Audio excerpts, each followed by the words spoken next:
lafta garan waxaan dadka si nabadaan kugu soo rarnay si nabadaan kugu geynay si nabadaan deegaanadoodii ugu soo celinay si nabadaan Soomaaliya ku gaarsiinay waxaan u sheegay ama sanyare ninka galka ay joogo u sheegay anagu ma layno hadda adu wad laysaa qof ba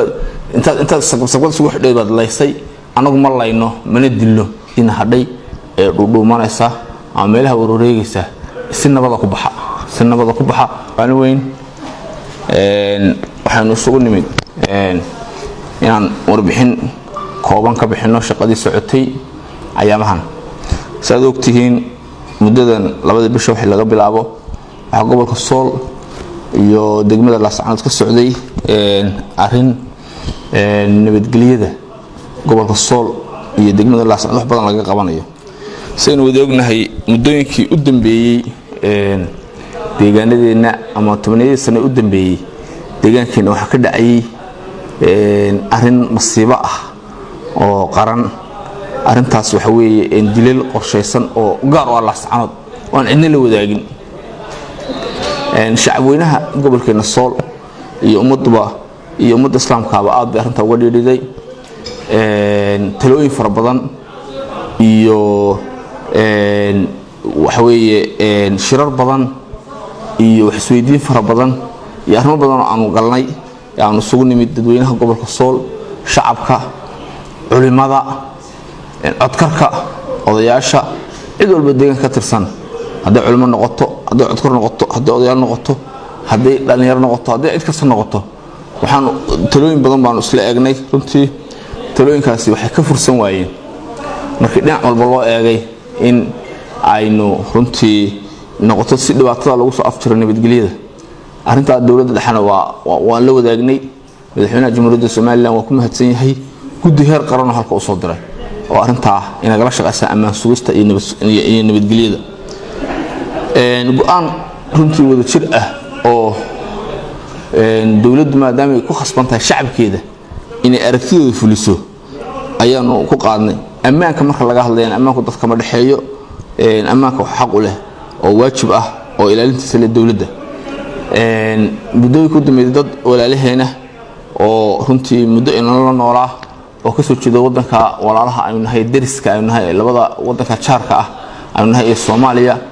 oo u badan ayaa laga saaray dadka la saaray Soomaali kaliya ma cid walba way lahaayeen cid walba geeska Afrika tirsan way lahaayeen waxa la gartay sida aragtida runtii ka timid shacabka Laascaanood haday culimo noqoto iyo haday codkar noqoto cid walba noqotoba waxa la gartay in loo madax banaanaado shaqadeena cid kasto aan u dhalan Soomaaliland ay ka baxdo gobolka Sool arintaasan xoojinaya waxaan ku celinayaa shaqadii way socotaa mana dhamaan maalinta shanaad baan ku jirnaa runtii waxaan ka codsanayaa cid kasto aan gobolka Sool u dhalan aan Soomaaliland u dhalan cid kasto aan jamhuuriyadda Soomaaliland u dhalan gobolka ku sugan inay ka baxdo waan codsanayaa waqtiga aan ku jirno imika deewa dadku way yaraadeen runtii maadaama yaraadeen kaambiina dambe baan qaadi doonaa oo ku safayno marka halkan waxaan u marinayaa aan leeyahay intiina hadhay dhudhuumanaysa ama meelaha wareegaysa si nabada ku baxa oo idinku xor ah oo iskiina waan cidina khasbin baanu iclaan idin siinana inaad ku baxdaan ku tagtaan cidii joogta ku bixi weyda dambi bay noqonaysaa way ku jireen su'aal dambi bay noqonaysaa cidii joogta ku bixi weyda dambi bay noqonaysaa marka inaad baxdaan baan idka codsanaa taasoo qodob ta kale waxa weeye runtii taladani waa talo arrin nabadgelyo duruuf baana keentay duruuf nabadgelyo keentay dhibaato badan ma ka dhacay dad 9 qof ku dhow deegaankeena lagu dilay laguna laayay waxaan ku khasbanahay dawladda Soomaaliland ku khasbantahay maamulka gobolka Sool iyo guddiga amnigu ay ku khasban yihiin inay sugaan nabadda dadkooda waxa waajib nagu ah oo ayna si eegan karin maaluba hal doorkeena in lagu dilo meesha ama halka lagu dhibaateeyo sidaas daraadeed waxaanu qorsheynay ama garanay anagu cid kale fatishin dhibaato u geysan dadka inala noolaan muddada dheer ee nila joogayna in si nabad in wada dhaafaan si nabad oo sharaf leh baan u rarnay baabuur baan u kireynay deegaanadoodii baan sida ugu celinay wadankoodii baan soo ku geynay wadankoodii Soomaaliya baan soo ku geynay waan arkay runtii dad xasarada ka sameynaya oo ka faa'iideysanaya sida maamulka Puntland oo kale Puntland waxaan u sheegay ama sanyare ninka galka ay joogo u sheegay anagu ma layno hada adu wad laysaa qof ba inta sabab sugu xidhay bad laysay anagu ma layno mana dilno mana dhibaatayn Soomaaliland wadal nabadgelyo hooyuma reerkana si fiican wala shaqeysaa mana aanan layn dhibaatana uma nangeysan si nabadaan ku saarnay qof la dilayna ma jiro qof la dhibaanay ma jiro gurigiina aadan ceeb maaha marka Puntland waxaan leeyahay iyadu xasaradaha ama xinku waa shaqadeeda marka xinkeeda haduu wax tarayo waa fiicnaan lahayd bal waxyeello oo idinku hawgeysanina anagu si nabad aynu ugu dhaafeen dadkaas dad walaalaha ay ahaayeen dhibaatana uma nangeysan xaalad amni baana keentay talabaad aan ku xijinay wax weeye iyadoo waxa arkay nin Soomaali Prime Minister ka ah oo ka hadlaya tiisa dareera tukra ku darabale tiisa dareere ba tukra ku dara Maxamed Xuseen Roble waxaan leeyahay waxa kugu ilaaliya gurigaaga shisheeye marka nasiib xumo meesha Somaliland dad walaalaha tihiin dawladda Somaliland laba dawladood baan kala nahay mar hore inuu kala go'nay waa kala baxnay runtii darisbanahay dawladaha geeska Afrika ama caalamkan ka wadsanahay marka laba dal oo jaarayna ixtiraam baan isku laana anagu nabadgelyada iyo jiritaanka ummadayada iyo suusta amaanka inna martuuga manihin inna kama talagelinayno wax kasta iyo meel kasta ay nala gasho iyo dariiq kasta ka nabad ku suganaa waxaan dadka la hadlaya madaxweynaha ma arkay isaguna dawladda federaalka ka tirsan maamul goboleedeeda oo Hirshabeelle waxaan leeyahay meesha leeyahay koonfur galbeed ka tirsan lafta gareen waxaan leeyahay dadkaaga si nabad aan kugu soo rarnay si nabad aan kugu geynay si nabad aan deegaanadooda ugu soo celinay si nabad aan Soomaaliya ku gaarsiinay aduguna inta hadhay si ka hayso inta kalena waxa ka codsanaa inay si nabad kugu soo baxaan waxyeelana Soomaaliland weligeed uma geysan reer Soolna uma geysan dadka gobolkan horena way soo dhaweeyeen wanaag fara badan iyo waxaana keentay in dadka la raro duruufa keentay in nabadgelyada aan sugno ba keentay intaas marka aan kaga baxo runtii dadweynaha la sacanood ama gobolka Sool waxaan sheegaya muddo dheer baad ka qaylineyseen hebel maxaa loo dilay waxan maxaa loo sameeyay mushkilada waxa maanta dawladdu oo soo dhila dhaafsatay ya urjiraaba akaaro imal dawladdu oo soo dhila dhaafsatay wafti heer qarana ay madaxweynaha Jamhuuriyadda Soomaaliland soo diray anagii baa joogna maanta xeerar silkeeda la gaariya xeerar silkeeda marka nabadgelyada la sugayo meelo badan bay taaban doontaa insha Allah hal adkaystaan leeyahay nolol inay nolol fiican ku sii noolaano oo horumar ah oo nabadgelyo la sacanado baan doonaynaa banaanka la saxdo oo qofku banaanka iska maro oo aan cabsi lagu noolayn tan u socono waa taasana gaari doona marka dadweynaha waxaan leeyahay la shaqeeya maamulka dantiinana garta maalinaha qaylinina hadaan meel ku adkaysan weyno marka wax la dilana aynu qaylino marka wax la qabtana aynu qaylino mushkiladeeda leeyahay ama cid kale inuu shaqeeyo dawlado kale oo shisheeye ay nagu shaqeystaan anagu waxaan soo dadka ajnabiga aan uma ogol halka inay si joogan waa qodob waxaan arkay qolo iyaguna sheeganaya guddi amni horta taasna waa dambi guddiga amniga degmada Laascanood guddiga amniga dawladda ma guddi amni ka noqon kartaa saddex heer baa jira guddiga amniga heer qaran baa jira madaxweynaha gudoomiye ah guddiga amniga gobolka jira gudoomiyaha gobolka gudoomiye guddiga amniga Laascanood baa jira maayarka gudoomiye ah marka guddiga amniga degmada nima sheeganaya arkay oo la guddiga amniga Laascanood baa nahay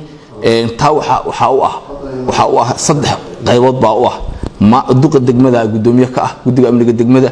wuxuu shir gudoomiyaha taliye saldhigyasha degmada booliska iyo taliyaha ciidanka qaranka ee degmada ah saddexdaas shir gudoomiyaha maalin uu leeyahay guddiga amniga gobolkana gudoomiyaha gobolka shir gudoomiyaha iyaguna qaybta iyo aaga iyo sirdoonka iyo qaybaha kamid lamida heer gobol bay ka tirsan marka waa heer qaran heer gobol iyo heer degmo marka saddexdu waxay leeyihiin darajooyin maraan shuruuc baan waxaan qeexaya heer number 2012 marka anshaxa heerka anshaxa waxa la yiraahdaa runtii heerka ilaalinta anshaxa nabadgelyada guud baa la yiraahdaa heerka ilaalinta anshaxa nabadgelyada guud way ku xadgudbeen waxaan leeyahay ka soo noqda dalkan xeerar buu leeyahay shuruuc buu leeyahay nidaam buu leeyahay fawda maaha meel cid walba waxay doonto iska sheegan karto maaha dawladda kale lagama dhis karo haddii cid kale u shaqeynaysan dawladda kale u shaqeynaysan idinka idin jirta marka waxaan leeyahay sharciga Soomaaliland wax la yiraahdo heerka ilaalinta anshaxa nabadgelyada guud baa jira saddexda heer buna maraa waxaana waa heerka heer 51 2002 baana qeexa saddex heer bayna martaa cid kale oo guddi amni sheega kartaa ma jirto looma ogol waana dambi inta marka laga baxo waxaan u mahadcelinayaa Ilaahay subhanahu wa ta'ala in waafajiyo talada Ilaahay subhanahu wa ta'ala in waafajiyo inuu guuleeyay baan u mahadcelinayaa cid kasta oo dadka ka tirsan ee magaalada ku dhumaalsanaysan fariin iyo digniin baan u dirayaa in si nabadgelyo uga baxdo aan ku sinagaan waxaan si gaar ugu mahadcelinayaa runtii shacabweynaha magaalada Laascaanood oo maanta culus badan ka foqay amnina way dareemeen waxaan kaloo iyagana u mahadcelinayaa oo si gaar ugu mahadcelinayaa waftiga heer qaran oo uu hogaaminayo wasiirka wasaaradda arrimaha gudaha Maxamed Kaahin Axmed iyo wasiirada kale xanaanada xoolaha Maxamed Saciid Sul Maxamed wasiirka gaadiidka horumarinta jidadka Cabdirasaaq Ibrahim Ataash iyo wasiirka warfaafinta Salmaan Yuusuf Alkoore jananka ciidanka qaranka Nuux Ismaaciil Taani iyo jananka ciidanka booliska iyo jananka ciidanka badda ilaalada badda runtii waxa wafti culus loo soo diray gurmud bay ugu yimaadeen iyagana aan la shaqeyn garab taagna oo mahadcelinaya runtii shaqo fiican baad nala qabateen halkaana ka soo wadaan leeyahay inta ay hawshaas socoto hawl qaran loona kala tagi maayo maanta Laascaanoodna sidii aanu idinku ballan qaadnay hore oo dawladdu u ballan qaaday idinkuna codsigiina shacabkiina gobolka Sool iyo degmada Laascaanood ku sugnaa ayaanu ka tagmayno ilaa xeerada silkeeda la gaadho meel walba la soo afjaro qaybtan shaqadan imka la qabtana qayb kamida bay ahayd amni sugista qaybihii kalena way dambeeyeen way socdaan marka shaqada qabanay kuleelkeedii xanafteeda leedahay laakiin alxamdulillah wax dhibaato ma dhicin inta hawshaas loo waday dhimasho kama dhicin mushkilad kale kama dhicin hawlgalkaas waxa weeye dadkaas si nabad ah inagu dhaafeen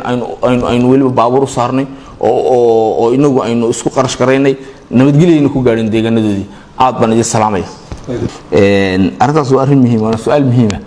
xirfadahaasi waa xirfadahan dadku u baneeyeen waxaan doonayaa dadku inay noqdaan dad shaqaysta dad isku tiirsan dad isku filan ummad lama arag cid kale oo ajaanib ku tiirsan adduunka kama dhacdo marka dhalinyarada Laascaanood waxaan u sheegay maanta fursadaha idin banaanaaday inaad buuxisaan dawladuna way idin kala qayb qaadanaysaa bangiyada maalgelinta way idin kala qayb qaadanayaan shir baan u qaban doonaa insha Allah la isugu imaado markaan hawlahan amniga dhamayno oo meel saarno waxaan qaban doonaa shir runtii dhalinyarta shaqo abuur fiican loogu sameynayo lagu maalgelinayo barnaamijyadooda lagu saxayo xirfado kala duwan oo skillska noocyada kala duwan lagu barayo baan sameyn doonaa insha Allah waxaan doonayaa dadka inay noqdaan dad kaashada amniga nabadgelyada iska kaashada horumarka iska kaashada fursadaha banaanaaday wadagta fursad badan shaqo banaanaaday maanta fursadaha dadka reer Soomaaliya ma bixin doona ilaahayna waxaan ka baryaa inuu nabadgeliyo inuu ugu dhameeyo aad baa mahadsantahay shaqo kastoo la qabtaa negative positive foilada laakiin dadka runtii waa run shacabka Laascaanood soo dhaweeyeen aragtidan saaristuna shacabka ka timid xaqada marka laga hadlo wayna dhibsadeen hawshan marka saaristana processka aan u marnay waxa damba keentay wayna ognahay hebelo bax kuma baxayo inta jeer baa bax inna kuma baxayso laakiin si nabadgelyo ah way dadka u saarin qof lama dilin oo qof lama xidhin oo lama kala saarin oo waxaan aaminsanahay kuwa badan xitaa aan tuhmaynay waa ku jira laakiin waxaanu diidnay in dadka la fatisho oo wala kala saaro in si nabadgelyo inagu dhaafano deegaankoodii dadku maadaama dad walaalahan islaamiyiin muddo dheer ay la deganaan